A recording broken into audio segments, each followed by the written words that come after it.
Welcome, everyone. It's great to see everyone. Good energy in the room, good packed room. I love it. Thanks for coming today. My name is Tony Pippa. I'm a senior fellow in global economy and development here at the Brookings Institution, and I'm pleased to welcome you to the conversation we're about to have on the opportunities and the challenges for U.S. cities that are offered by the Sustainable Development Goals.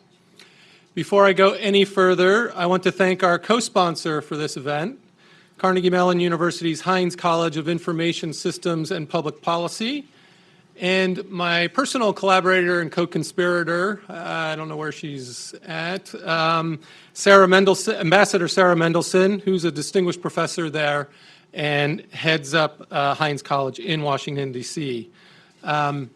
We'll hear, I hope, a little bit about youth engagement and the SDGs today, and Heinz College is collaborating with the International Youth Foundation on an initiative called Cohort 2030 to grow the generation that will demand and deliver on the SDGs. And so we'll have some conversation about citizen and youth engagement and leadership on the SDGs today as well. So we're going to invite you to be part of today's conversation on social media. Hashtag is behind me, cities SDGs.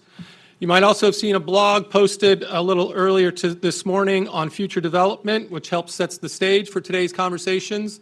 Feel free to share that on social media, retweet, Facebook, LinkedIn. We're not being live streamed right now, but we are being videotaped. So let your colleagues and friends know if they weren't able to make it today, and they'll be able to watch it later on YouTube.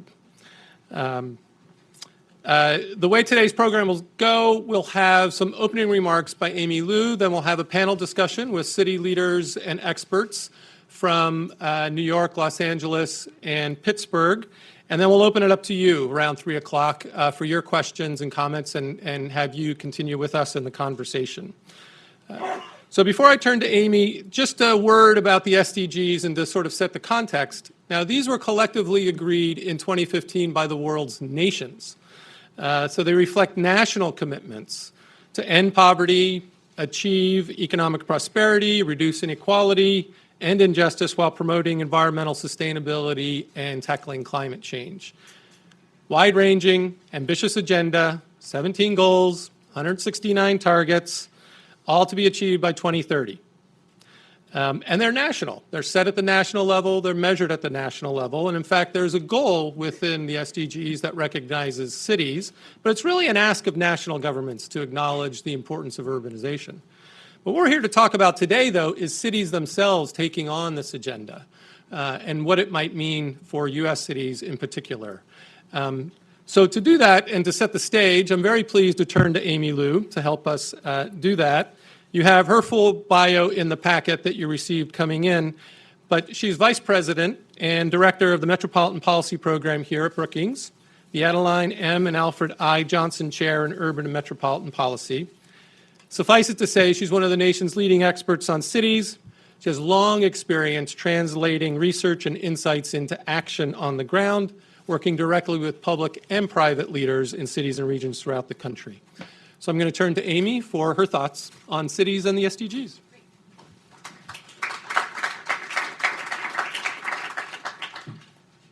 Good afternoon. You'll be okay. Thank you so much, Tony, and I want to thank you for inviting me to take part in this program with the Brookings Global Economy and Development Program. You know, our program, the Brookings Metro Program, is always really pleased to have our collaboration with Brookings Global. So, you know, Homi Karas is my colleague. He's the interim vice president and director of the Global Economy Program, and he recently wrote an essay that I find quite relevant for today. He challenged the U.S.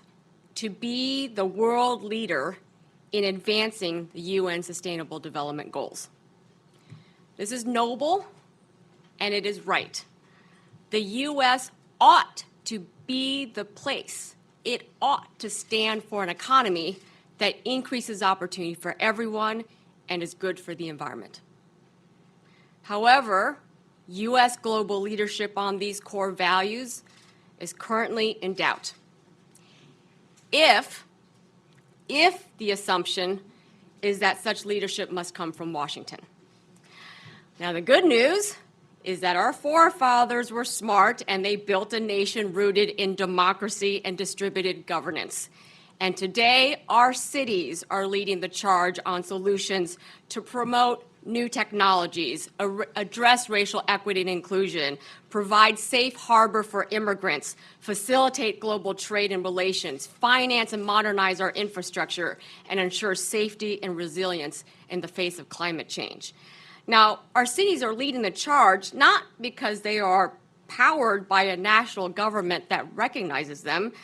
It is because our cities benefit from a robust civil society and a set of institutions from government, universities, philanthropy, nonprofits, and business leadership groups that together provide the agency from which change is possible. And today, world leaders are grateful, and I actually think they are hopeful that the American values that they have come to look up to will continue under the leadership of U.S. cities and their states. And this is why U.S. cities should embrace the SDGs. Local and regional leaders who abide by these goals will find that many of those SDG goals align with their own vision for their communities anyway. And in doing so, they will carry the hopes and aspirations of a nation which all eyes are upon. So simply put, the work of U.S. mayors and regional leaders have taken center global stage. Now the real hard part, implementation, and all the folks right here know exactly what I mean. Now, one good mayor ally friend of mine likes to say that mayors are the party of GSD. They get stuff done, although I'm not sure they use the term stuff. But all this high-level talk and these rather abstract goals to reduce poverty, achieve full employment, or promote clean energy doesn't mean much if they don't result in some tangible actions that lead to real change that improve lives of people. And that's what I like about working with local leaders, is that these conversations get practical really fast. And they must, because we are not making sufficient progress. The most flood-prone and drought-stricken parts of the United States are also the places gaining population the most, such as cities in California and Nevada, or Houston and the New York metro area, putting lives and economic activity at risk. The nation may be experiencing months of consecutive job growth, but among the 100 largest metro areas that make up the U.S. economy, only 11 metro areas have been able to translate that job growth into greater productivity that has improved wages and employment for their workers. And then among those 11, only 2 metro areas actually improved wages and employment for whites and workers of color, closing disparities by race. So in short, only 2 U.S. metropolitan areas in the country have achieved what we call economic growth, prosperity, and racial inclusion. So if U.S. cities are then to assume the mantle of robust, inclusive, and sustainable development, then leaders really need to take more systemic actions, particularly amid the major structural forces such as rapid digitalization and demographic change, and also amid a national government that is honestly taking on policies that make our task at the local level harder. So local leaders have to do more. And I love our local leaders. They are pragmatic, but sometimes pragmatic also means incremental. And what we really need right now is bolder actions that break historic norms and habits. So what does that look like? So I have 5 minutes. I can't do justice to that topic in my remaining time, but let me just offer a few observations about some of the key challenges to progress that city and regional leaders must overcome if they are to make a dent on equity, on economic growth, and in the environment. And these are lessons based on what we have learned in working alongside leaders in cities across the country. So 3 things. First, for all the talk about mayors, the action must be regional. We need solutions that work at the scale of the economy and the scale of the environment, where jobs, water, road infrastructure, air quality span city and suburban boundaries. Now, that doesn't mean neighborhood level work isn't important, because it still is, but it means, for example, that improving conditions in the south side of Chicago could be found actually outside that neighborhood, like the employers who will hire young people from there or procure services from small businesses from there. Another example, expanding affordable housing should not just be the action of one jurisdiction, which can result in the concentration of working poverty and poverty, but it should be a shared responsibility among all jurisdictions in the region so that low-income people and working families can live near where the jobs are. And mayors can be the leaders of regional action. Second thing, achieving equity and inclusion requires growth and growth actors. Now, social justice advocates, nonprofits, community organizers, they're the most vocal about the need for equity, and they have been doing this good work for a long time. But they are not going to be able to succeed alone. In fact, we need employers, we need business leaders, we need economic developers. They are essential to being part of this objective. Or they can lead the effort themselves. So let me give you an example. Even though the U.S. has seen strong job growth, I think we all know that the bulk of the jobs that are created in the economy right now are either low pay or really high-end occupations with very few middle-income jobs in between, which means it part explains some of the wage stagnation we see in the country and the lack of economic mobility. So if one of the measures of equity and inclusion is increasing pay for workers who are on the margins of the economy, we actually need strategies that focus on how to grow good jobs in durable industries that provide that middle pay. How do we upgrade career ladders or benefits within existing employers or sectors? How do we make sure that workers have the skills and professional networks to work in those quality jobs? And how do we make sure that those jobs are located, are sited near where workers live versus in far out locations? That requires a partnership between economic development, workforce development, community development, and employers and social justice actors. And that is hard to set in many places. And so if we are to make progress on this front, we need more trust, not antagonism, between all these actors. And then third, we need to have an honest and explicit conversation about race and value Black, Hispanic, and immigrant workers and students as assets, as our competitive assets.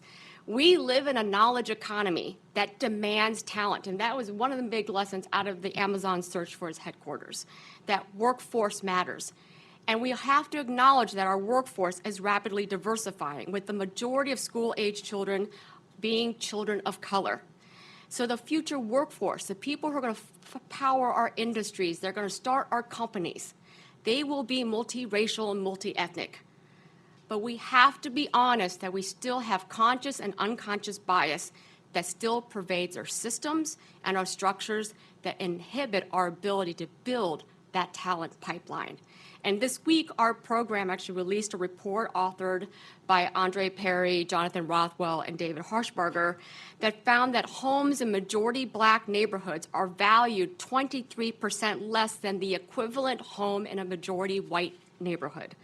Yet that Black homeowner worked just as hard to earn that home and wants to earn the American dream just like everybody else, and wants that equity to invest in college loans, to pay for health care bills, or other necessities that we all expect when we build wealth. And so at a time when the national discourse promotes division, we need city leaders to be the place of unity, where we think intentionally about how we diversify our own networks, how we diversify our own staff, how we engage new voices and people at the table, and ultimately think about how our own policies and strategies may be undermining the people of color or low-income people. That is the only way we're going to get to equity in a way that's going to ensure that our future economy is going to be powered by the people who live in our communities. Now, as an aside, our program is working with water utilities, folks who are thinking about the future of mobility tech jobs as a source of talent development, because a lot of the infrastructure jobs and sustainable industry jobs are mid-tech and provide great pathways and opportunities for low-skill and workers of color. And so therefore, thinking about equity, employment, and sustainability are all interlinked strategies in this endeavor. So in closing, U.S. global leadership in achieving equity, in achieving inclusion, in achieving decent pay and climate action is going to depend on mayors and their regional partners. The challenges are great, yet cities have proven time and again to rise to the occasion, and that's because they build trust and GSD, they get stuff done. Thank you.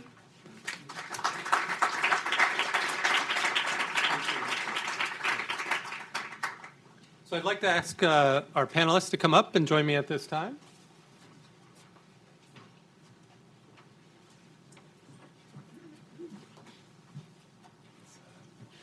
Find your spot.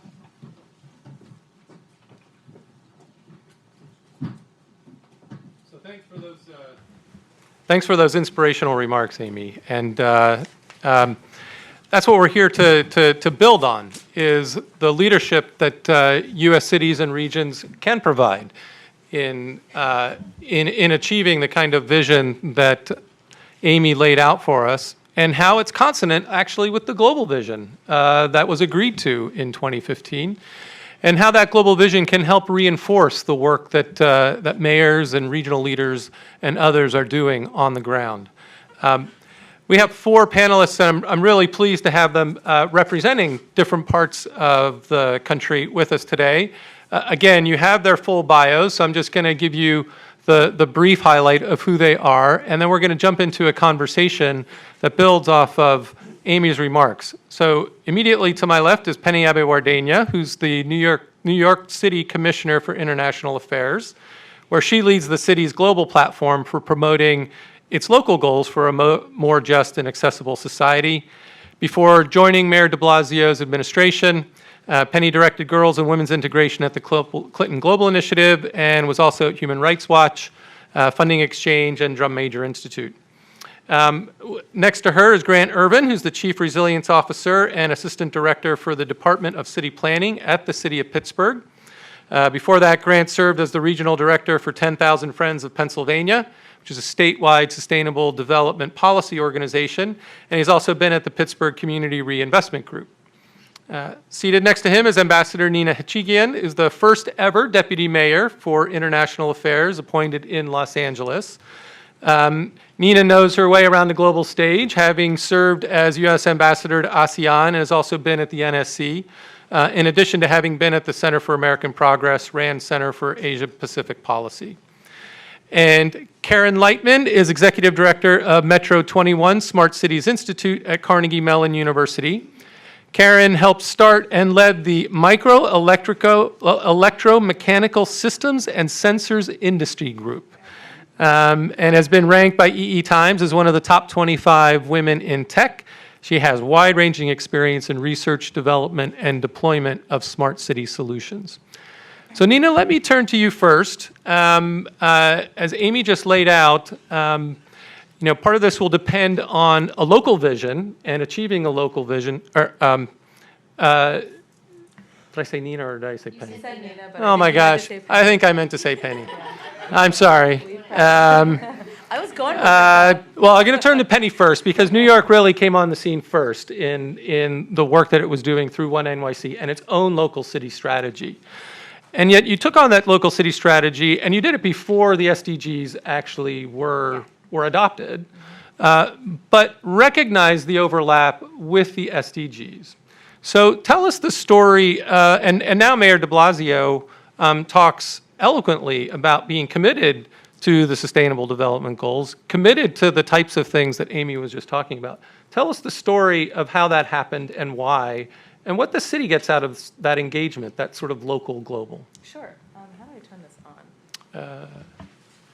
This guy. Hi. Tony, Amy, thank you so much for having me here today. It is awesome to be on the GSD panel. I am going to have to incorporate that into talking points. So I, as Tony mentioned, I'm the Commissioner for International Affairs, and my agency exists. It's over 50 years old because New York City is host to the largest diplomatic corps in the world. So we have the UN, the 193 permanent missions, but we also have 115 consulates and about 75 trade commissions. So there is a lot of the global work already happening in New York City. And what happened after Superstorm Sandy is that New York City needed a development plan around how to rebuild sustainably. And when the mayor in 2014 came into power, he really wanted to look at what our development agenda could be for New York City, but with a strong equity lens as we take on resiliency and sustainability. And in April 2015, we unveiled our One NYC plan to do this. And of course, it was the same year that the global community came together around the Sustainable Development Goals. So my office, one of and your question was why is it important for cities to do this? Taking on this very unique role, running this agency, I'm always taken aback by how New Yorkers are kind of frustrated with the UN. They think about the diplomatic corps in the sense of a lot of traffic during the UN General Assembly and parking tickets. Which the diplomats do pay. And so it was a really interesting moment in time as we had the national governments coming together around this, and there was this real need to connect what was happening at the UN and with global communities to what was happening throughout our 5 boroughs. New York City is as large, if not larger, from a population perspective as 141 countries. But we're also not Manhattan. We have our 5 boroughs. You go to parts of East New York or the South Bronx, and there are real structural challenges that we are taking on. So what we did with the Sustainable Development Goals was take our One NYC and map our visions to the SDGs. And because of our strong equity lens, we had synergies with all the SDGs. So after mapping that work, we wanted to figure out how best do we approach this? How do we take on something as big as the Sustainable Development Goals and take it to a community of New Yorkers who, are kind of frustrated with the parking. So we needed to get creative. One of the first things we did was we created a program called Global Vision Urban Action. We wanted to ensure that our New York City experts working on these development issues were connecting with their counterparts and that we were sharing best practices around the SDGs throughout the year. So we created this platform and this program. But we also needed to find other entry points. We spent a lot of time working with our colleagues at different city agencies, letting them know, teaching them about what the SDGs are and why it's very important for us to use the SDGs as a common language. It's a framework where we can then exchange best practices with our counterparts, whether in Nairobi, Sao Paulo, or London. And that has been a really interesting experience as you take people that have been working, at the Department of Sanitation for the last 20 years who have been talking about their work in specific language, and really so much of it has overlap with what the SDGs are, and they're learning about it, and they're getting excited about the ability to connect beyond borders. Another challenge was how do you get to the everyday New Yorker? And so one of our strategies was to reach out to our youth. We launched a program called New York City Junior Ambassadors, where we invite educators at the 7th and 8th grade level to integrate the SDGs into their curriculum. The winning classrooms get a certain sort of portfolio of activity with the UN. But the most important thing about this program is that the junior ambassadors, the young students, do a commitment related to the SDG that they've learned about in their community. We have a couple of thousand alumni now, and we have, for example, SDG advocates, SDG 14 Life Underwater advocates in the South Bronx who are committed to this, cleaning up the South Bronx River. And now for the first time, you have young people going home and talking to their parents about the value of the UN, why it matters to them, and the SDGs. So we approached it in a number of different ways, and I think the value is twofold right now, and Amy alluded to this in her in her opening remarks, but we have a federal government that is abdicating its responsibility on multilateral agreements. And so this has been a real opportunity to lead from a city's perspective and show the power of not only New York City, but cities around the U.S. and around the world. When the president pulled out of the Paris Climate Accord, we were one of the first cities the following day to sign an executive order committing ourselves directly to that. We're a part of about over 50 international cities who worked with the UN around the Global Compact on Migration, a compact that the U.S. government is not a party to. So there has been a lot of opportunity for cities to take a leadership role and use this SDG framework to connect beyond borders. And so that is why we are doing what we do. All right. Great. So common language, connecting beyond borders, and also engaging your citizenry and your youth, as well as New Yorkers who are skeptical about the UN and also frustrated. So Nina, let me turn to you because Really by the parking. Not by the okay, by the parking. By the parking. But it sounds like the diplomats pay as well. So, so Nina, let me turn to you. Because Mayor Garcetti also has been quite public and passionate about pursuit of the SDGs. I was at the Hilton Humanitarian Prize, and he made a wonderfully passionate speech talking about the things actually that Amy was just talking about equity, gender equity, and specifically talking about things like homelessness and the importance of that, and how the SDGs actually provide a frame for that. So tell us a little bit. So you don't host the UN. How did LA's commitment come about? Why is it important? How are you using it? What is important about it to Los Angeles? Well, thanks, Tony, and thanks to Brookings for having us here. It's great to be with city leaders. Well, we're really lucky in Los Angeles to have a leader like Mayor Garcetti who has a very international outlook. He's taught international relations and so needs a little convincing to see the value of joining a global agenda for sustainable development. He's also really passionate about metrics and about measuring progress and setting clear, ambitious targets. So the combination of the two in the SDGs is, something that's a major value proposition for him and for us. We're also blessed to be the home of the Conrad Hilton Foundation, who believed that Los Angeles could pilot implementation of the goals at a city level and worked with us to launch our efforts. And this is typical of how we work in LA with outside partners. So we started by bringing on a fellow to manage the portfolio. This is Erin Bromagin right here. She's also the director of the Olympics and Paralympics for us.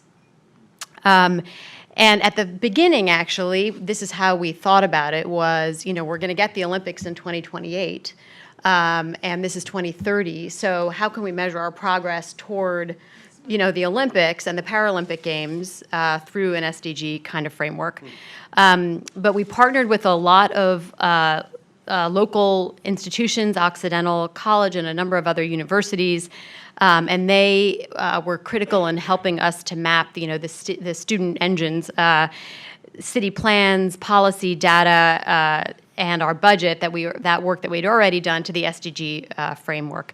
But importantly, they've also helped us to think about how to localize the framework for us, and to how do we want to add context to the targets and the indicators in a way that makes sense for our community in Los Angeles. So, for example, when we look at SDG 5, which is gender equity, we've been thinking about, do we want to add LGBTQI, non-binary genders to that framework in pursuit of equality, and that's not part of what's in the UN agenda, obviously. And localization is important because, for another reason, because we are not the entity that necessarily has jurisdiction over all the SDGs. So in Los Angeles County is responsible for public health, for example, and mental health, and that's 87 cities in the county. We're by far the largest, but we don't own the mechanisms that do health policy. So it's important to think about, we obviously care about the wellness of our people, but we have to think about how we tweak it for our local city context. And localization also helps us to kind of figure out what kind of data and indicators we use to measure progress. So, for the example of 3, which is wellness, and specifically 3.1, is to reduce maternal mortality to less than, and the goal in the SDGs is 70 per 100,000 live births. So in California, we're fortunate to experience like an order of magnitude less, more like around 7.3 for deaths per 100,000. But rather than declare victory at that, we looked deeper at the data and found that African-American moms, regardless of their socioeconomic, cultural, educational, or other status, die 4 times more often than any other subgroup. So that tells us that there's a lot more work that we have to do. And so we have to think about how we modify an indicator for our particular situation. So it's as much about like telling the story of what we're doing, but it's also allowing us to think about what makes sense for our global context. And so we can then kind of create a feedback loop that informs policy that's meant to realize those global targets, but in a way that makes sense for our local community. So I think that's really interesting, though. You're taking a global framework and yet even becoming, in some respects, more ambitious. And exactly to the things that Amy spoke about in the beginning around issues of equity, for example. But also that point about the dichotomy between the city and the county and what is going to be necessary in terms of a region working together. And maybe it might be interesting as the conversation goes on to think about, is the SDGs provide a platform for us to come together on that? A bit. Grant, now, so let me turn to you. I mean, Pittsburgh has garnered a lot of positive attention for, in revitalizing its community, in some respects, reinventing itself as a city and an economy. It's seen as a leader on sustainability. The mayor has committed to Pittsburgh as a city for all, so those issues around equity that we've been talking about, where all residents would benefit from prosperity. Yet, you, as a city, you haven't made public commitments to the SDGs yet. Yeah. So there you go. Okay. It might be a week early, so be patient. You heard it here first. So tell us, in looking at the SDGs, is there a value proposition there? How are you thinking about it? Obviously, as you say, you're starting to look at this. What might the meaningfulness be for the city of Pittsburgh on this? Certainly, and thank you, Tony, and thank you, Brookings and Carnegie Mellon, for having us here today to have this conversation. Pittsburgh's in an interesting place, and maybe if I give a little sense of kind of our recent journey, which it really started with Mayor Peduto, my boss, and his election in 2014. The times were much different then in terms of the relationship between the federal government and local government. And yet at that time, Pittsburgh recognized itself as being in a pivotal or transition place, recognizing that kind of our industrial heritage that was behind us, we needed to forge a new frontier. And with that, one of the things that we started to develop at the behest of the community, really, and going into Mayor Peduto's transition, when he was elected, we had a 1,000-person transition team, which was community residents. So it wasn't just 30 to 50 muckety-mucks that kind of work in the city and GSD stuff, but it was, Joe Johnson and Susie Smith that lived down the street who came out to participate in kind of the activity of building this new Pittsburgh. And one of the messages that we got about that was that, Pittsburgh can't rest on its laurels as a place that has bounced back, but we also need to think globally and engage globally.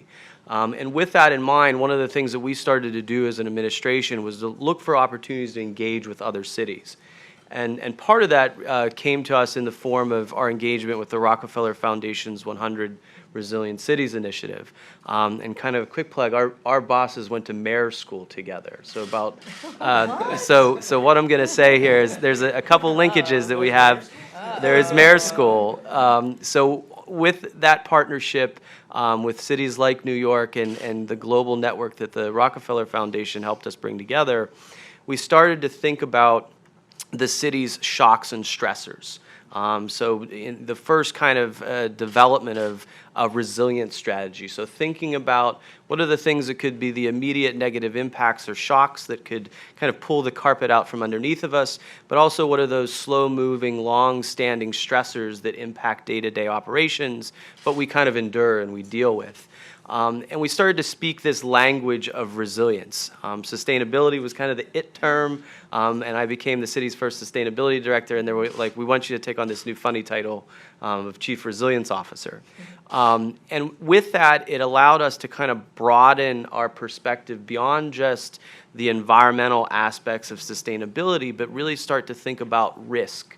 And to think about the integration of systems and how those systems both network together to build strength and the ability to adapt, but also allow us to start to think in a more formative way about the future and what the future of the city looks like. And with that in mind, we set up a value set that we call P4, or People, Planet, Place, and Performance, which really became kind of the foundation for us with regards to how we as local government interact with philanthropy or the private sector, and where are the cross purposes exist.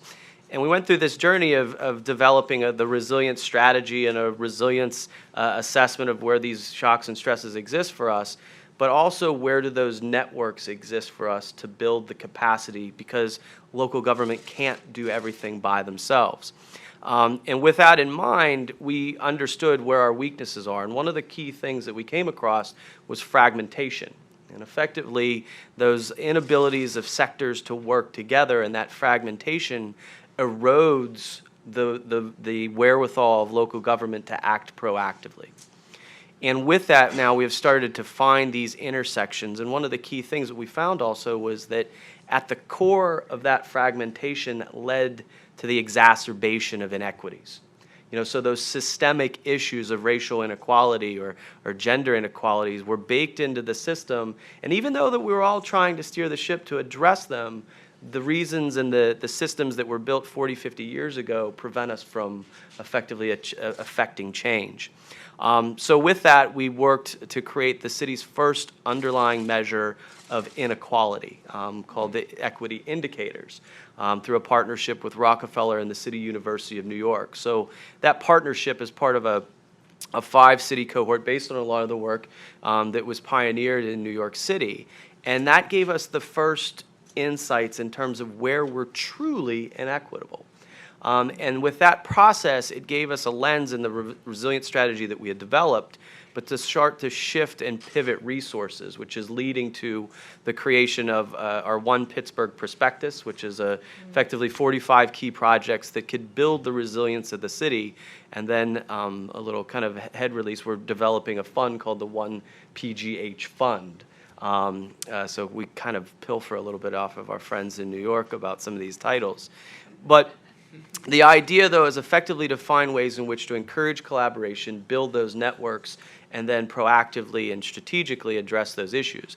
That has led us now into this common conversation around the SDGs, where our partners at the universities and philanthropy are also kind of thinking and seeing the framework provided as the SDG as the way in which to create a common language. And you see several, and some of them are here today, New York and Los Angeles, Pittsburgh, Atlanta, Orlando, U.S. cities that are recognizing this integration opportunity. It's work that we're doing and have been doing, but it creates that common language to pull us all together.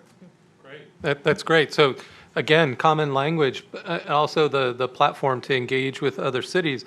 But it was so interesting to hear what you were talking about, fragmentation, and then taking it deeper and looking at sort of the interdependencies and what that meant in terms of systems, sort of creating the template really for continued inequity and what you would have to do around that. Yeah, just real quickly. I mean, one of the things that we've seen is that the fact that cities they're dynamic, they're constantly changing, right?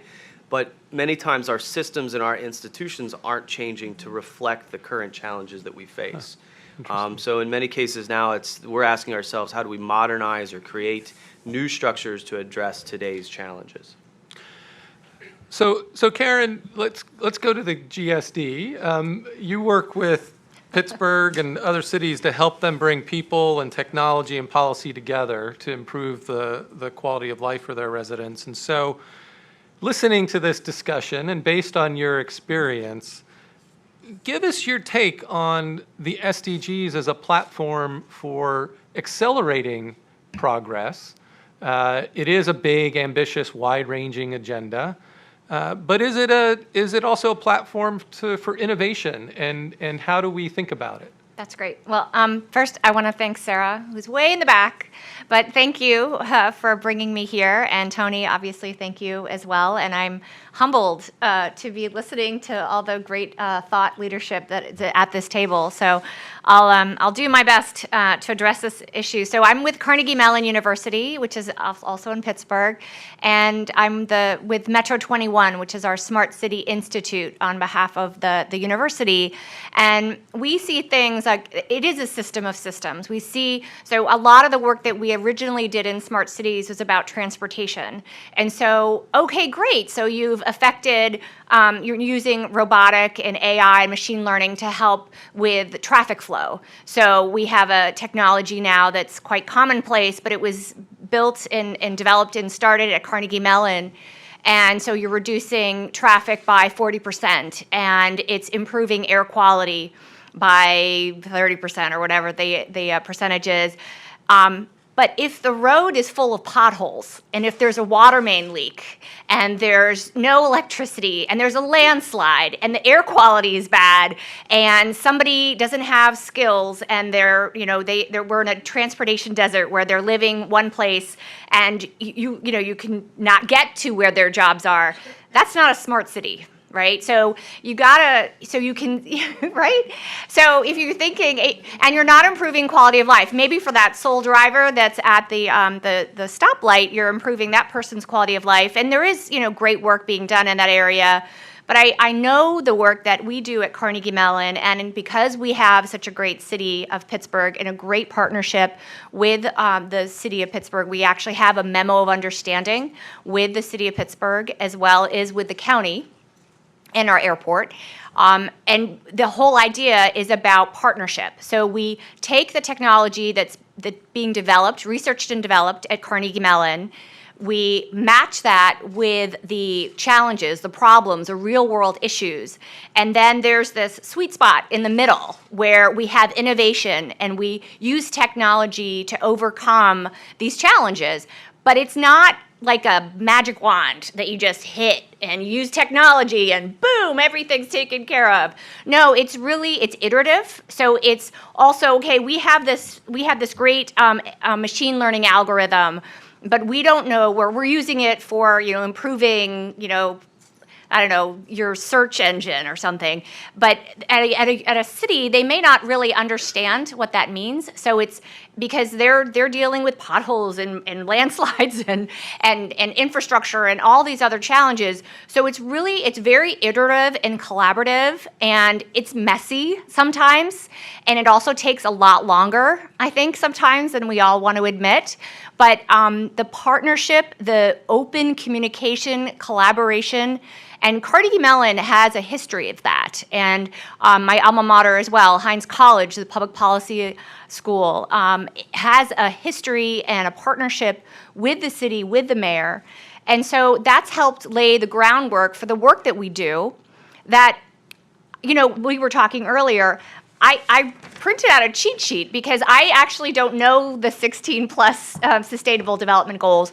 But in fact, the work that we've been doing has been supporting that. The idea of a system of systems is very much simpatico with what the sustainable development goals are about. So I think that, much like what Grant was talking about with the P4, the way that we think about using technology to address the challenges of urban and communities, rural as well, it's very much a system of systems. It's very much about the public-private partnership, and you need to have the SMART goals. And I think that's the one thing that I think is interesting. What you were talking about with your mayor is that he is very goal-driven, and these SMART goals. I remember when I had a boss who was really into this. I was so annoyed by the SMART goal thing, but it's really important that they're strategic.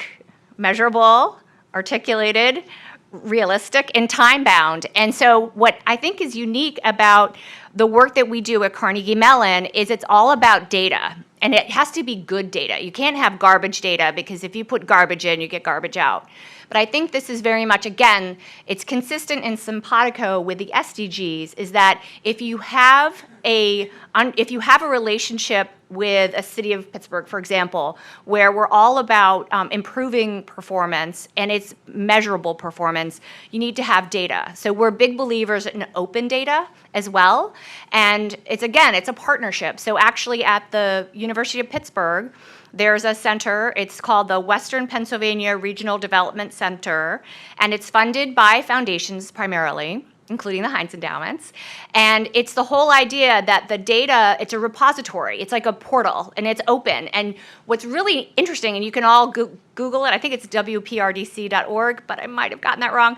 But it's the idea that it's an open portal of data, and it's for researchers, it's for anybody, Judy Smith, anybody can use that information, and it becomes a tool, and it also becomes part of that understanding of how to measure those goals. So if we're talking about, so it's health data is in there, 311 call data is in there, understanding about taxes and property, taxes and parking, and all of that information is now open source. And I think I'm really proud of the work that Carnegie Mellon has done, because we've helped facilitate that. And so there's that, to be able to have sustainable development goals, you have to be able to measure them.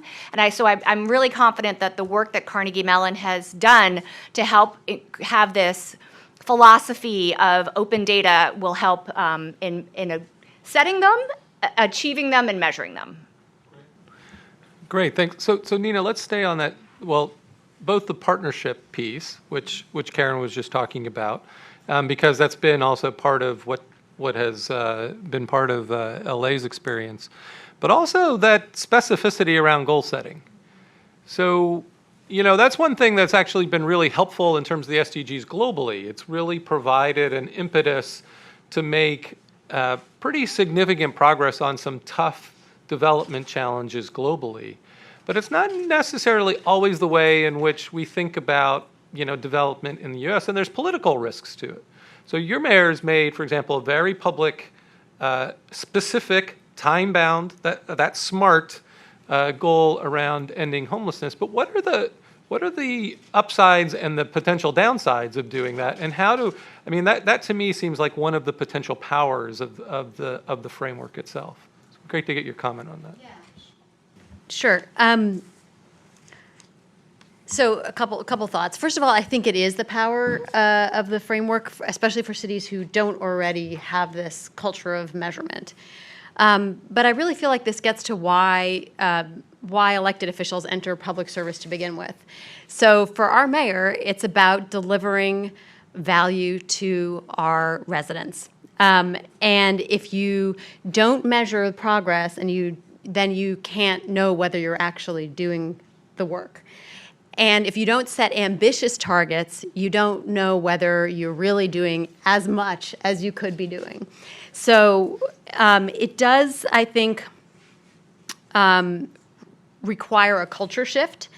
And we didn't start this way, but now we've been the #1 digital city for 3 years in a row. We're the only city that has Bloomberg's gold whatever thing for governing. No one's platinum, by the way. No, there's no one in the platinum category.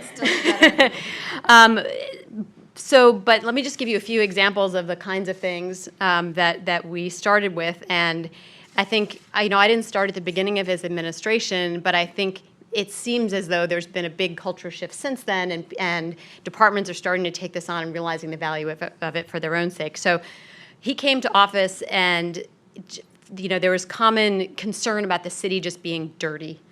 And so the way that the sanitation department had worked is they would get a complaint, and then they would go out and send a truck and clean whatever street was complained about.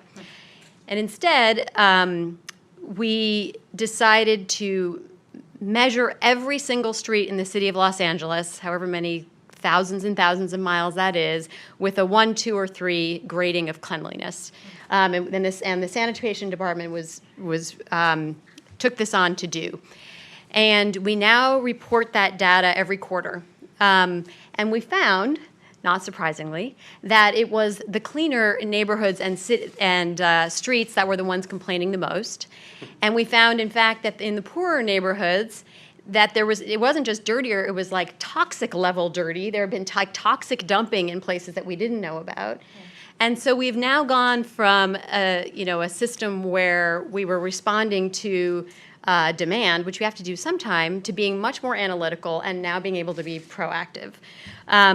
Another example is call wait times. We have a very specific goal for how many, and I don't remember what the goal is, like 1 minute online or 3 minutes that we want you to be on hold when you call the city for a service. And we measure that and we report it. And there's this on our website, the mayor's dashboard, which has a whole bunch of different indicators, and they are green or red depending on whether we're hitting our target or we're not hitting our target. But it's all completely open. Which then holds us accountable, which is what we want to be. So even if we're failing, at least we're trying, and we can get help then if if it's clear that we have a problem. Like we know where to put our executive attention. Homelessness is a really huge challenge. It's our absolute number one priority. It's interesting with the SDGs, there's no SDG for homelessness, and you can see, because each case really is unique, why people become homeless.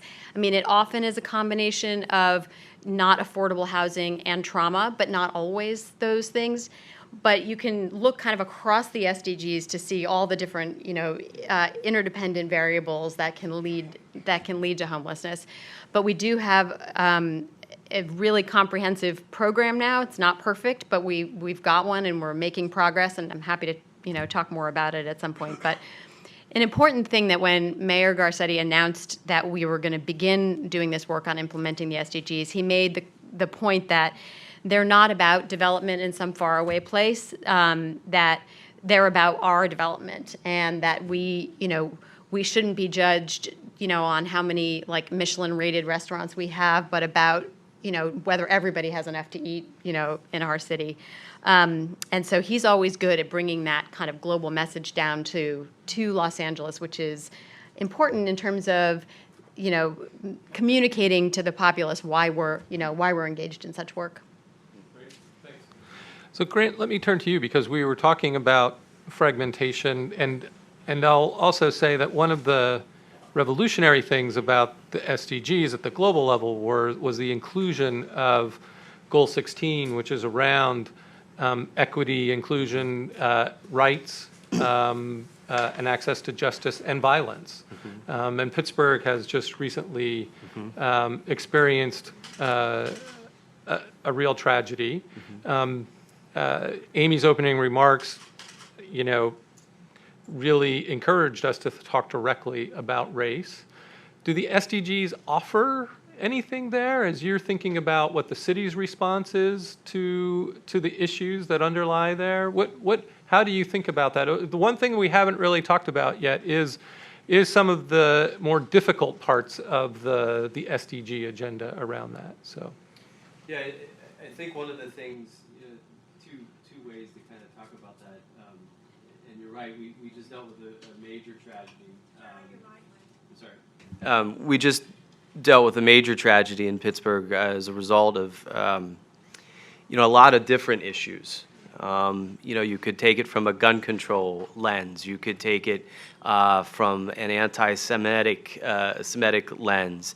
You could also take it from the issues of isolation, and the challenges that the shooter had dealt with internally and not being connected to society, and some of those root cause issues.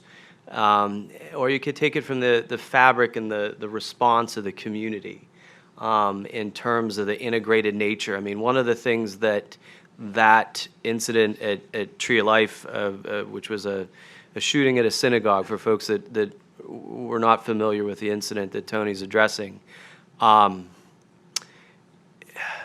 it's always a tough one to talk about. And it was so tough for us because if you've ever been to Pittsburgh, Pittsburgh is not a big city. Pittsburgh is the biggest little city in America. We're 305,000 people, and for me personally, it started out as a lazy Saturday with my kids, to all of a sudden getting text messages from neighbors who were first responders and their spouses who were on site. And all of a sudden your day and your world is flipped upside down. And, I put my resilience hat on, this is a shock. This is the typical shock that it could be a hurricane, it could be a tornado or an earthquake. In our instance, it was an instance of mass violence. And what was so heartening about something so horrible was the response of the community.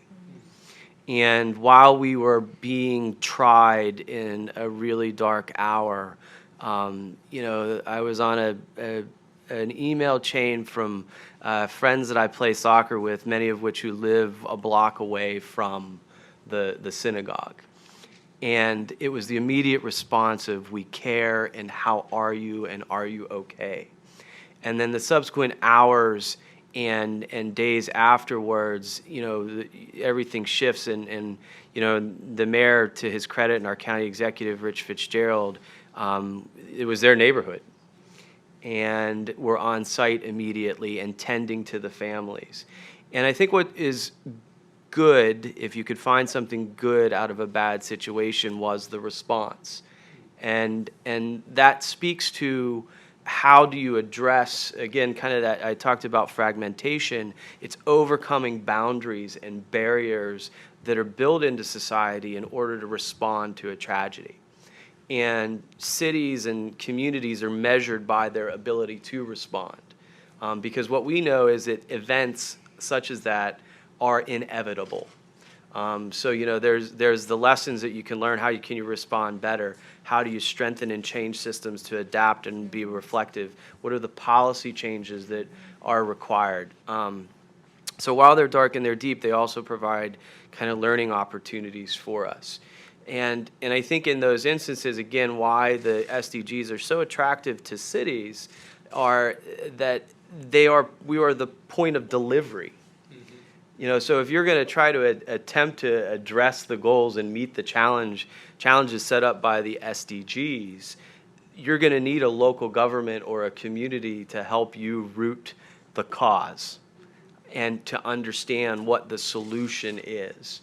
And I think, and that goes for, we have a hashtag here for cities, right? But that's also suburban communities. It's also rural communities. And how do we aggregate up that kind of response and reflectiveness is effectively kind of the momentum that we can start to build, I think.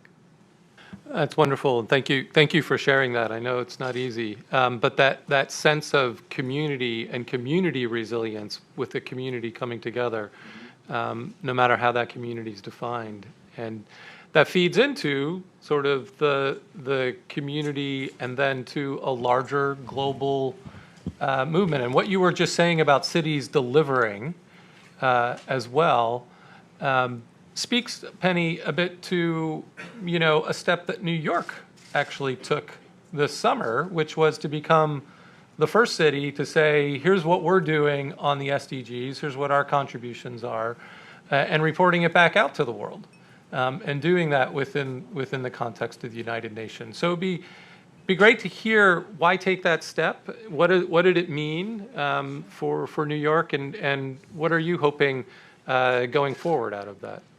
Well, I think it goes to the point that Nina just made, which is it is really important that we hold ourselves accountable to what we say we're going to do for our communities. And so with One NYC, one of the priorities in launching that development agenda was that every year we would have a public progress report. We work with our community boards, community activists, and make sure people are both, the community and New Yorkers are part of the decision-making when it comes to identifying the targets that are found within One NYC, but every year we're committing ourselves to hold ourselves to the progress of where are we on affordable housing, where are we on homelessness. And I think another thing that I just want to reaffirm that I heard Grant and Nina just talk about is that everybody, homelessness is a huge deal in New York City. And what we are trying to do through the de Blasio administration is address it systemically. And one of the ways we do that is really tackling mental health. And we don't have billions of dollars to put towards mental health resources, but what we can do is retrain public servants in terms of how they identify mental health issues, whether they're a probation officer or a first responder, and then direct them towards the resources that already exist. But they're very sort of not simple, but just sort of basic strategic ways to sort of reshift the way people think about something as core as mental health. But identifying issues like homelessness from the systemic perspective. So since 2015, we have been every April publishing a progress report on One NYC. And that was an interesting experience for my office at the UN. I'm physically located at the UN. And the Sustainable Development Goals, because every summer we host the high-level political forum. And that's when foreign ministers come and essentially do the work before the heads of state come for the UN General Assembly. And they focus on 5 to 6 SDGs every year during the high-level political forum. It's also a time where nation states are invited by the UN to submit a voluntary national review. We knew during this Trump administration that the U.S. government was never going to submit a voluntary national review, what's called a VNR. So we, through our work with the Secretary General's office and DESA, we decided to propose what would it look like if New York City submitted a voluntary local review. Would they be interested? There's SDG 11, which is sustainable cities, so it can fit into that, but really what we're reporting on are the other SDGs. So the UN was very supportive of this, and so during the high-level political forum of 2018, we became the first city in the world to submit one. And what was really interesting was the process internally within the city. There was lots of work we had to do to show our colleagues throughout city agencies the value of translating the work that they're doing and reporting into the UN. And really, this is beyond our 5 boroughs, publicly stating where we're at on the 5 SDGs from this past summer. And it was interesting because we're not doing great in all of them. Our rating is good, but it's not perfect. And so that was a real interesting moment, too, for us to report to the UN and to the global community both what is working and what our challenges are. And again, another platform for us to have a conversation about best practices and connect with other cities and states that may be doing well in those areas. So we published this voluntary local review this summer.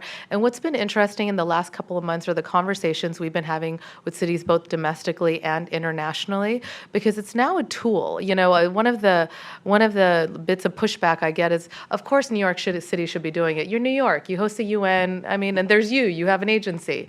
And that is something that I want really to avoid, because I do think this voluntary local review ends up being a very powerful tool, irrespective of how your government is engaging with the SDGs, right? As Grant said, at the end of the day, we're front lines towards on the issues that are actually happening and how we're addressing them and these SDGs getting achieved. And so it has been a fascinating time as we see mayors and local authorities wanting to do voluntary local reviews, but we're also, talking to community activists who are like, oh, our cities are never going to do this, but now we have something we can ask them to do.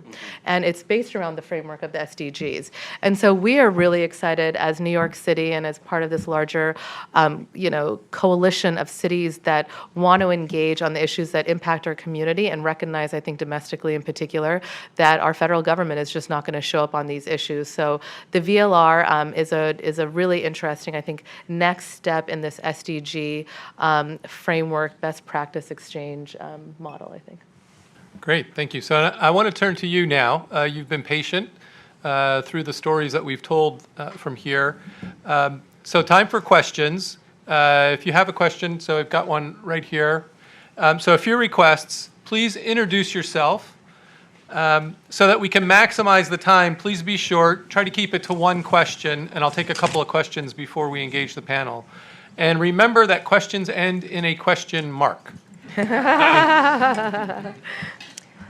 Joan Michelson, Green Connections Radio, and I write for Forbes. Thank you, Amy. It's good to see you again.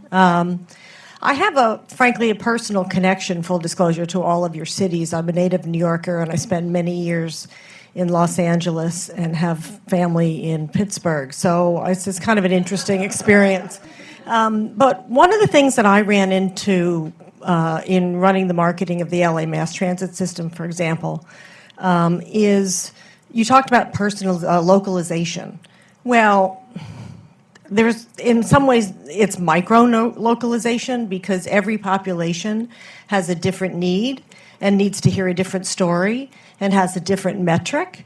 So how are you developing strategies to reach the people in all these different areas in a way that you can measure for the whole city? I mean, South Central is different than Santa Monica, et cetera, et cetera. So you're dealing with such a great variety and so many languages as well. So how are you really doing localization on the ground in reaching different people?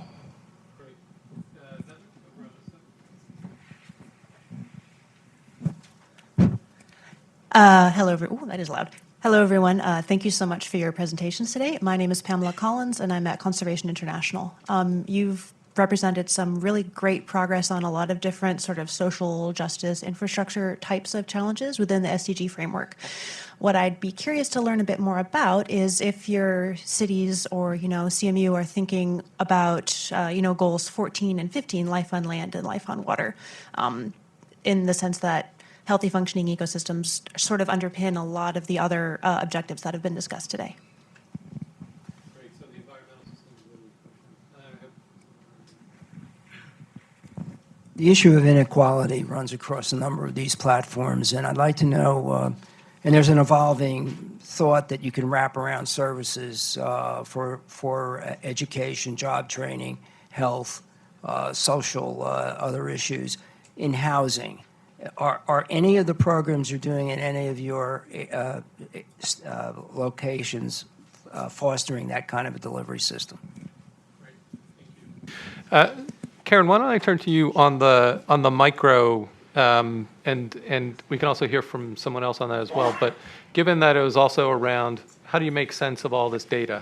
Right. So I think in a lot of ways, what I think is exciting about the technology tools that we have now and the ability for processing power, if you will, and also just simple, I don't have my iPhone with me, but the iPhone camera now is like a supercomputer, right? And so at Carnegie Mellon, there's a startup that was spun out based on a pilot project that we did in partnership with the city of Pittsburgh. The company is now called Robotics, but the concept that this professor in our robotics institute came up with is if you took the camera of your smartphone and we put it on the front of public works vehicles that go the streets, every street, like they're collecting garbage once a week in every street in Pittsburgh. And it's looking down at the street and it's looking for cracks, it's looking for potholes, it's looking everywhere. So even if the, fancy white neighborhoods are calling it, I have a pothole, I want it fixed. But this computer-aided technology is looking everywhere. It's looking equitably. It's looking at poor, rich, whatever, neighborhoods all over our 90 neighborhoods in Pittsburgh. And it becomes a tool for equity so that it comes out with a map and it's coded green, red, and yellow, much like the maps we were talking about earlier. And that way, a city, councilmen can't hide from the truth. The truth is from this data that's been collected through smartphones. The fun and exciting and IP stuff comes from the algorithms behind it that are machine learning. That's a crack, that's a snake. Don't worry about that. That's a pothole. That's a pothole you need to fix or it's going to become a sinkhole, right? And so what's exciting is that technology has been able to become a tool for creating more equity across the neighborhoods.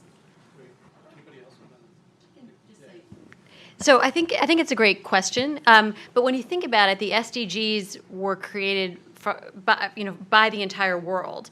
And among nations are incredible disparities, in all these things. So I I think that in terms of the implementation, that could look different in different cities and different communities rather, and different communities need different things more than others do.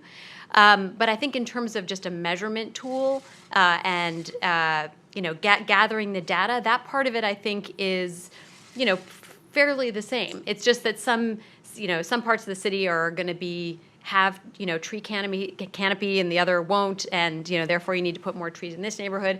But I guess that I come to it, and we come to it from such an equity lens, and you hear that across the board. But that's ultimately we are trying to make sure that we're all getting ahead, right? And so we're going to put our attention to those places that are not getting ahead as much, and this is one framework that helps us do that.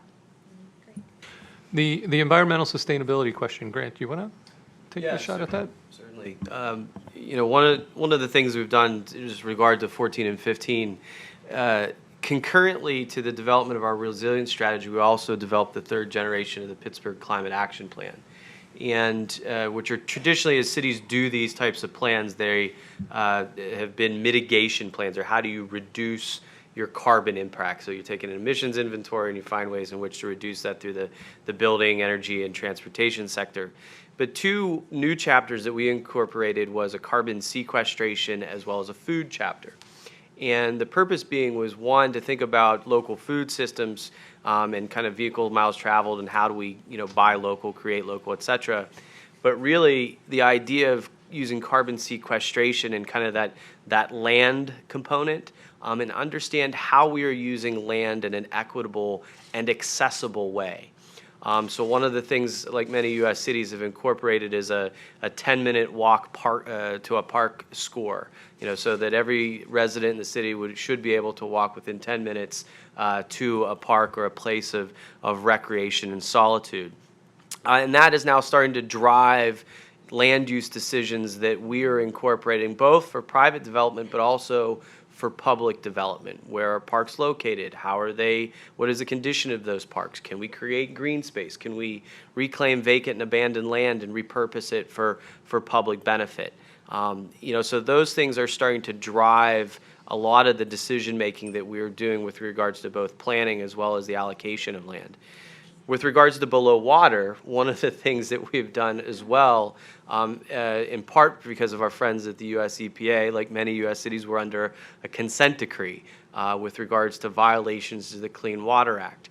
And with that, we have developed a green infrastructure master plan to incorporate, again, kind of those land use decisions with regards to where the water is flowing, as well as how it contributes to river water quality. And we've started to partner both with our Water and Sewer Agency, but also the U.S. Army Corps of Engineers, who has just recently done a climate assessment for the Ohio River Valley, where we're the head of the Ohio River. So those types of collaborations between federal and local partners help to bring that together.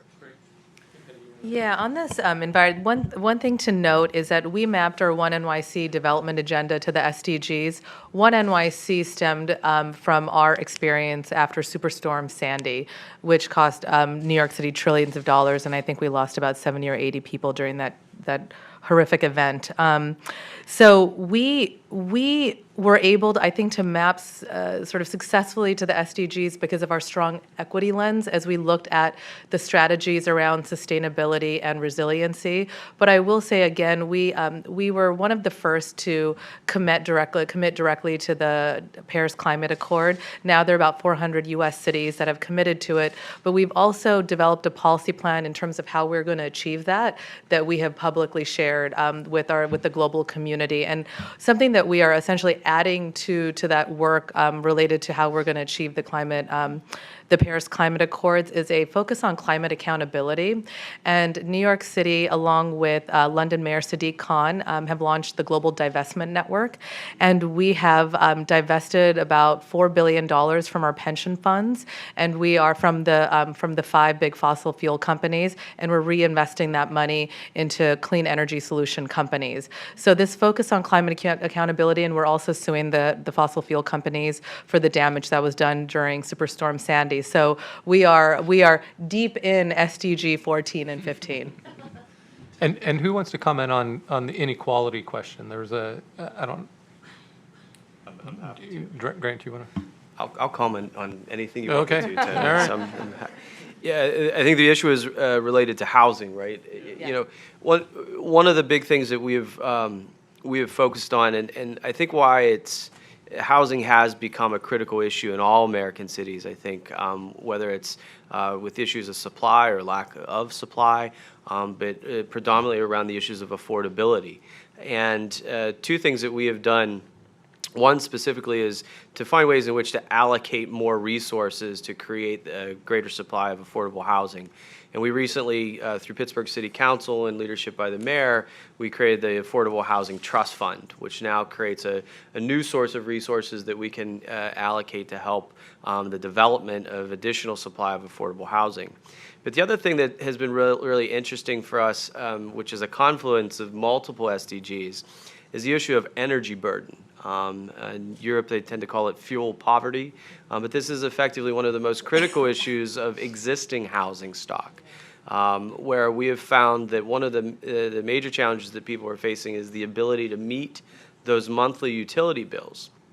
Now, this has a series of kind of systemic failures. One is typically it's not an issue of the cost, at least in Pittsburgh, of the cost of utilities, but it's because of an aging housing stock. And what that does is it creates both, think about the stress of paying that monthly bill for some families. It also creates issues in the healthcare system. A lot of poor indoor air quality issues are associated with the lack of having an energy efficient home. So incidents of cardiopulmonary problems or asthma and things like that could lead to the loss of a kid going to school or the loss of days of work. So it becomes this kind of ball of yarn that you pull on. And what we've started to do is to network both service providers, residents, and utility companies to start to network together ways in which we can build solutions around that. Can I just get in one just, I feel like I should say a little bit about this since it's such a big challenge for us. So there's a lot of ways we're addressing affordable housing, but there's two in particular. One is that the generous residents of Los Angeles voted to tax themselves. So we have a huge and now sustainable fund for affordable housing. But the second is to incentivize developers around transit-oriented housing. So if you do housing around a transit hub, depending on the number of affordable units and how affordable they are, you get more. You get an easier way to develop, like fewer setbacks, fewer parking spaces needed, more units you can build, more density basically. And so between the two of those, and there's a third one called ADUs, accessory dwelling units, which is basically that if you own a home, you can put a little home in your backyard, which you can rent out as a granny flat or to someone who needs it. So those three measures altogether are rapidly generating a stock of affordable housing. They're not enough, but they are, it's significant. And on the sustainability front, just to say that people are surprised when I say, but we know that as Los Angeles in 2016, which is the last year that we have data for, we were able to reduce carbon by 11%, which is pretty cool, and just shows and create 30,000 green jobs at the same time. And just in general, our employment is growing, so these things are not incompatible. So a couple from the back of the room. We have about 10 minutes left. So gentleman with the hat on. There you go. Gentleman with the hat. I knew there was a good reason to keep my hat on. Thank you. My name is Khalil Shahid. I'm with the Healthy People Thriving Communities program at the Natural Resources Defense Council.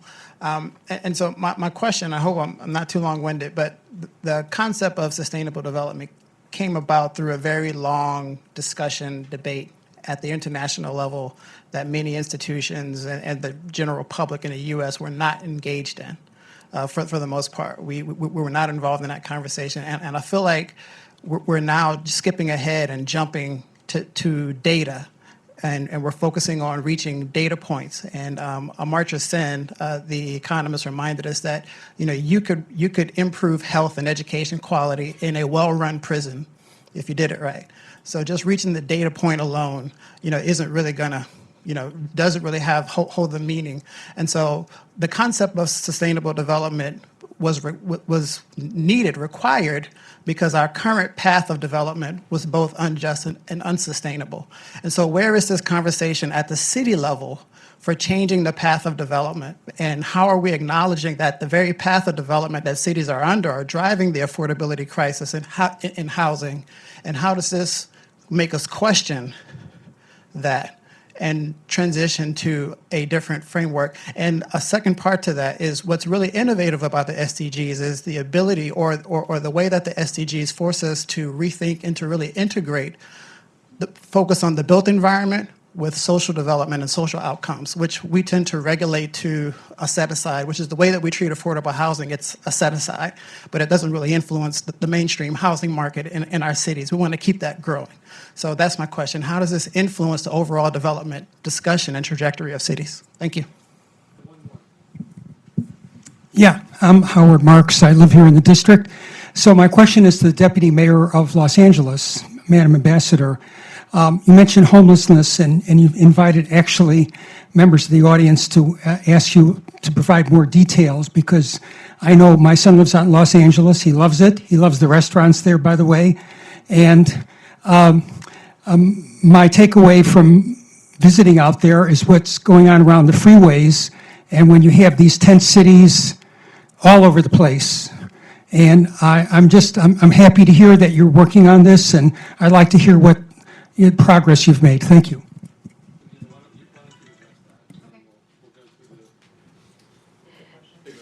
So I'm going to try to be brief about this, but I'm going to there's a lot more to say about it. And because this is a kind of a wonky audience, I'll give you a little bit of wonk. Which is that, part of the issue is that, as I said earlier, the county regulates mental health services, and the city regulates police, fire, sanitation, housing, and they both regulate housing, actually. So, so part of the starting point was getting us all on the same page. And what we ended up doing is just putting everybody in a room.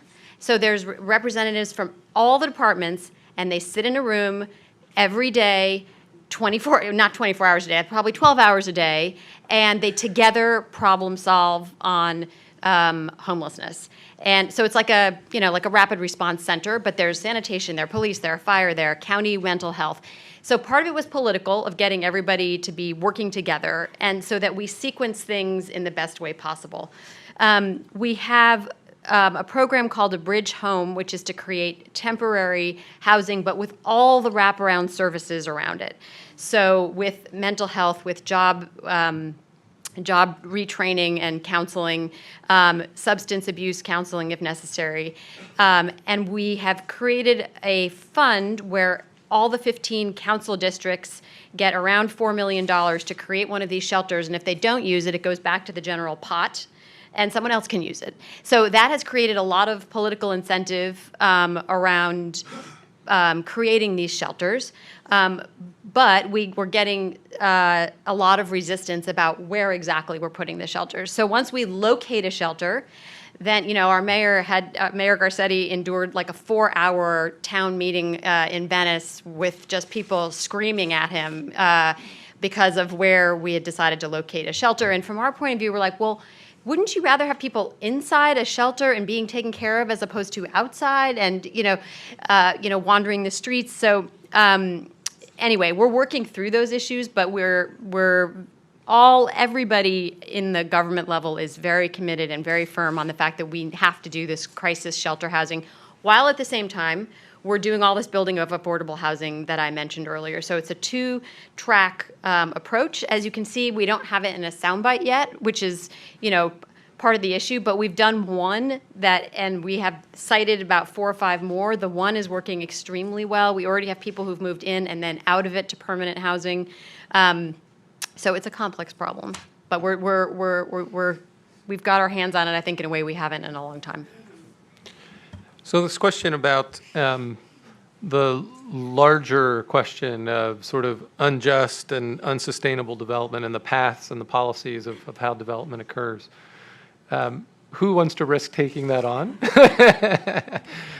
But Penny, go ahead. And Karen, I was also going to ask just a little bit about if data can help us in this and technology as well. So I would think that the first thing you would do is disagree about the first statement, which is that the U.S. wasn't involved in the SDGs. Sort of being framed and, negotiated. I know that the U.S. was very actively involved. He means sort of the larger conversation. Oh, Yeah. okay. Sort of Fair enough. The larger question of sustainable development and how sustainable development occurs. So I am up here with representatives of very progressive mayors. I can only speak on behalf of Mayor de Blasio, but I will tell you his campaign back in 2013 was about addressing the tale of two cities. New York City is a place where I can barely afford to live, and I'm in the administration. So that is something that we have taken on. And when I say that we have tracked it to the Sustainable Development Goals, it is really looking at the policies that we took on, whether it was homelessness, affordable housing. Listen, systemic things like universal pre-K. Parental leave. There is just basic stuff that we don't have mandated by our national government that we as cities have to lead on. And so, from a city's perspective and a city that is run by a very progressive mayor, our policies are about ensuring that the equity lens is addressed at every single level. Social justice is sort of the backbone of how we are approaching public policy. And so when we are measuring it to the Sustainable Development Goals, we find ourselves in certain places, going beyond what some of the baselines are, because we see how the need in our community and how much we've pushed with the larger New York City governing body, with our city council, and how we've moved those policies along. So I see your point, but I think, again, it is very much about the city and the city leadership that is taking it on. And the policies are so vast, right? And it's so structural that homelessness, affordable housing is, I think, going to take a very long time to address, because you have to hit all of the issues that created the problem in the first place. And at the same time, you have to run with development. We have to create jobs. Right now, we are dealing with the reality of Amazon moving its headquarters into Long Island City, and the negotiations that we did to ensure that we did it in a way that our New Yorkers and our Queens residents are going to benefit. So I think it is a complicated question to answer, but representing a progressive government, I think we're trying our best. But what's interesting is actually, and Nina talked about Los Angeles doing this as well, you're taking the SDGs and sometimes being more ambitious than what they even put out. Yes, and so, and that forces a conversation, I think, at the city level, then to say, okay, so if these are our values and these are our priorities, then we have to think about how we might do this differently. Karen, you want? Yeah, and I think your statement, and we were talking when we were prepping for the presentation here, it seems so nebulous, right? And then you think about, okay, well, how am I going to personalize this, right? How am I going to affect change? I'm just one person, or I'm just one community. So I want to share a story with you about a project that that Carnegie Mellon funded with support from our local foundations. And it was taking technology, again, cameras, right? So cameras have come a long way. And it was instead of and thinking about issues of air quality. So we have a history of we're a steel city, right? We used to make steel in Pittsburgh. We don't really make it anymore. But to make steel, you need something called coke, and there are these coke works that are smoggy, smelly. Yeah, you're nodding, And so we still have one. It's in Shenango. And it's not too far from the city of Pittsburgh. And there was a neighborhood that could see the effluent coming from the coke works. And they complained to the EPA, the state EPA, the health department. And they were like, well, where's the information? There's, we're getting the information from the plant, and it says that they're not, polluting.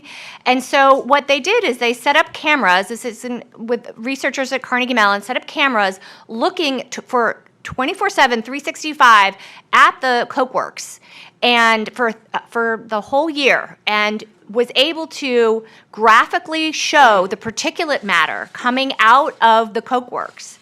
And they were able to then, drill down, and again, using machine learning, understanding what the particulate matter was, figuring out, okay, that's not good. That kind of air, the fire coming out of that Coke work that's not a good thing. And so they were able to have a community meeting, confront the powers that be, and say, as a community level, they had a meeting and they said, we have the information, we have the data. And the Department of Health said, we don't need any more hearings. We're shutting this thing down. And so they shut it down. And within 1 year, ER visits for children with asthma went down by 30%. People with heart conditions, asthma-related heart conditions, also went down. I can't remember what the percentage was. Let's say 30%. But the point is, the people of that community had their voices heard. They were empowered by this technology. They were able to affect change. And it's one of the Sustainable Development Goals. And so I think that we can, if we use technology as a tool, as a power for good, we can affect change. It has to be, again, equitable.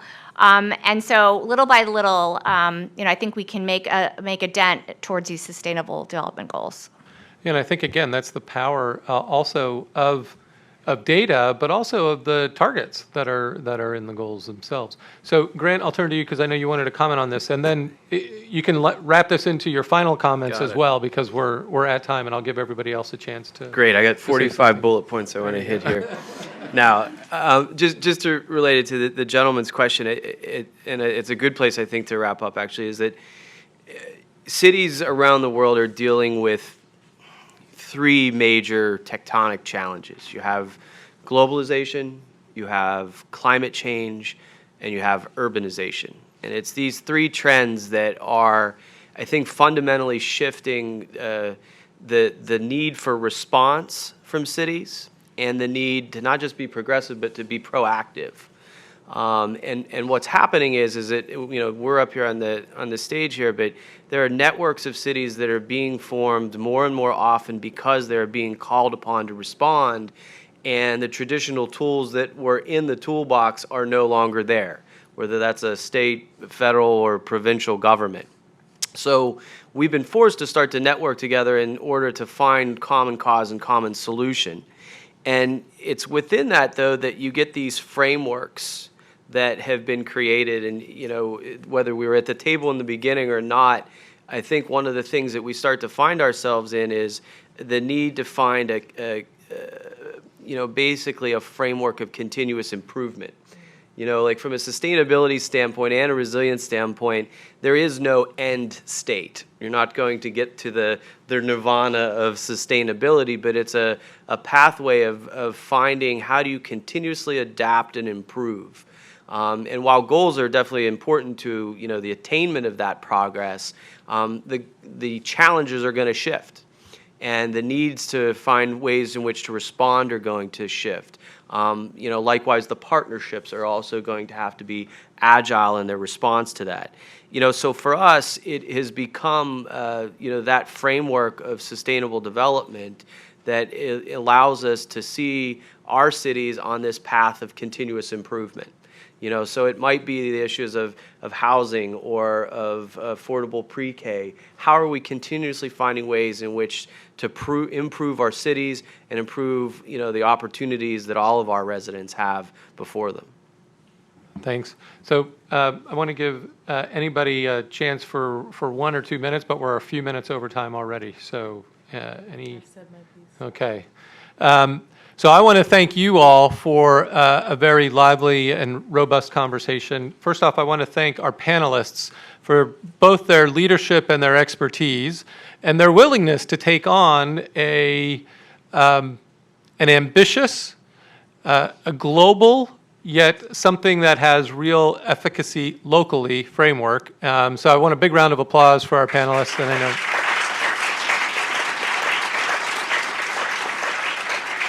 Thanks for your energy and engagement in this particular exchange as well. I think one of the questions I didn't get to ask is sort of about the level of awareness of the SDGs amongst everybody's general population.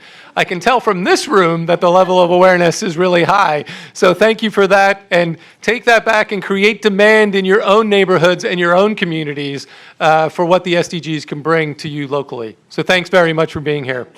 Thank you.